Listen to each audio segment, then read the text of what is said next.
Joanne. What if it makes you happy to have it in your ear? Will that affirmation work?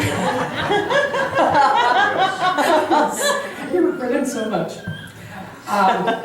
Before I start my talk today, I wanted to talk about another issue that came up over the weekend that we were talking about. Our beloved Reverend Jenny got robbed Friday night.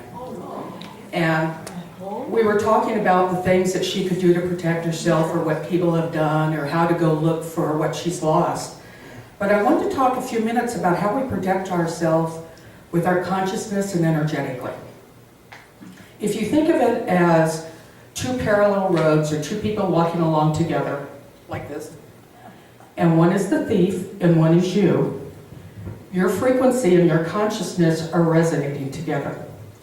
So they're going to see you, and you're going to be open to them, for them to come and let that happen. So while you're doing the physical protection things, you also need to protect your home and protect your car consciously. And you can do that in many different ways. How many times have you heard people say, surround yourself with a white light of safety? Or we do it in all different ways depending upon what your belief system is, but let's use that one for an example. So you see this white light all around you, and the intention is that nobody can hurt you, nobody can harm you, that you'll be safe wherever you go. So take that and expand that. Put that around your home, out to the edge of your property, below your house so that you're not going to be on an earthquake, above your house so something isn't going to fall in on you like a tree. And do it that way. Do it with your car. I had a friend who used to see, she had a cute little Volkswagen, the new ones, and she'd see a big pink ribbon that was wrapped all around it with this big bow on top. And she used Jesus a lot in her religion, her belief, and she saw him tying that bow and protecting her.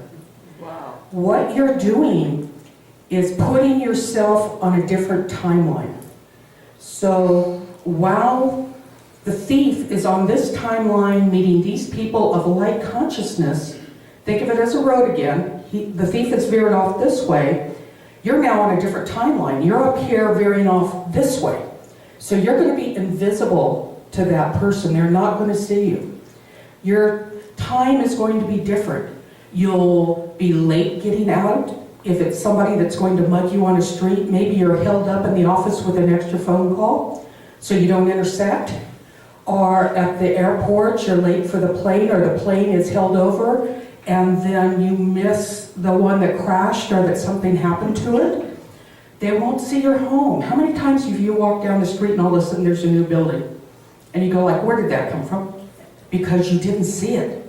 And they won't see you in the same way. It's like putting a cloak of invisibility around you.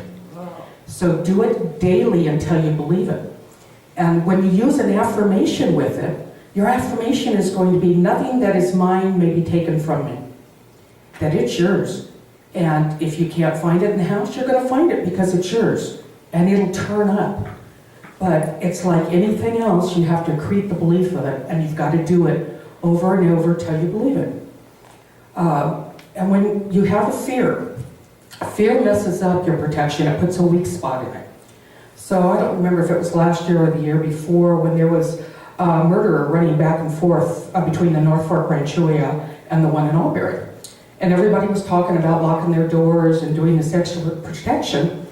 And I listened to that conversation and took part in it. And when I got home, I realized that I had to, first of all, lock my door, but then I had to redo my protection. Because by being part of the other, I had lowered my consciousness. Think of it as we're looking for an average. So if I'm partaking in news or talking to people or anything that is below where I'd like to think I am, and I'll use up and below, not that one's better or the other, but it's an average. Wherever I am in my belief is diluted by what I've allowed in my consciousness from what I'm interacting with. So when you guys get in the car today, put that light all around your car. See your car floating in it. Do the same with your house, and if you like your neighbor, do your neighbor's house. Or your street, so that it's there all the time. So it goes with you and it's with you, and work on your affirmation to go with it. So, now back to what I want to talk about. I want to talk about intentions today. They go hand in hand with affirmations. An affirmation usually has an intention. For example, Joanne's is that she never has any more trouble with her electronics, that it goes smoothly, easily, and effortlessly. And she's going to use her affirmation to do her belief system, to work on embodying that belief so that it's a part of her, same as breathing. So automatically everything works, or Jonna shows up all the time to fix it for you.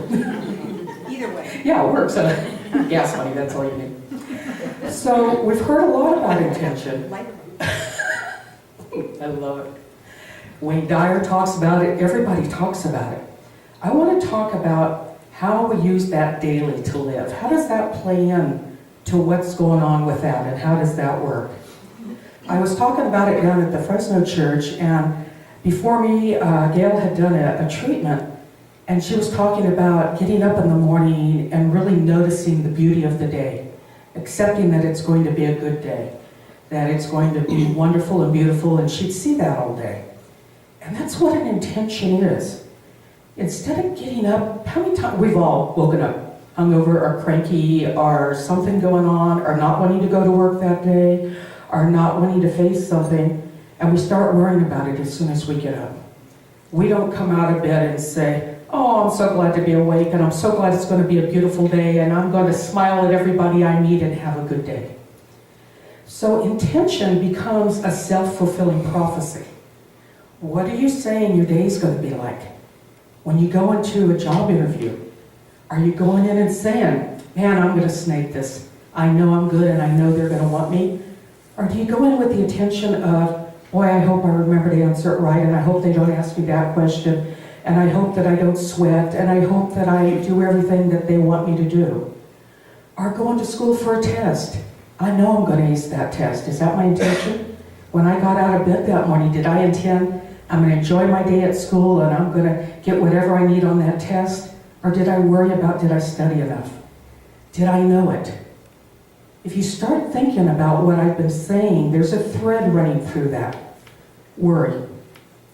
Worry negates intentions. It negates affirmations. If we worry about something, that's a component and aspect of fear.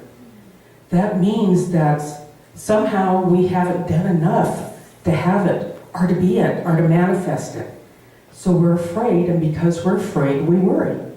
And because we worry, it doesn't matter all the treatments we do. We're going to undo our treatments. We're going to undo our affirmations. We're going to manifest a self-fulfilling prophecy of whatever the worry is about. So it's up to us to take responsibility for how our day is going to be. What's our perception of our life going to be? When you start a new job, do you go into that, I'm going to ace it and they're going to love me? When you start a new relationship, do you go into it that I'm going to be the best person in this relationship I can be? I'm going to be what people want me to be, to work on those kind of things. Worry, we've all done it. But I think one of the biggest ones that I've noticed so much being a therapist is how we worry for our children. And we worry that they're going to get into drugs. We worry that they're not going to study enough and do well in school. They're not going to get into the college we want them to get into. They're not going to have a job. They're not making good financial decisions. They're going to wreck the car. All these kind of things. Worry, worry, worry. And what are we manifesting for those kids? We're manifesting drugs. We're manifesting car wrecks. We're manifesting poor grades.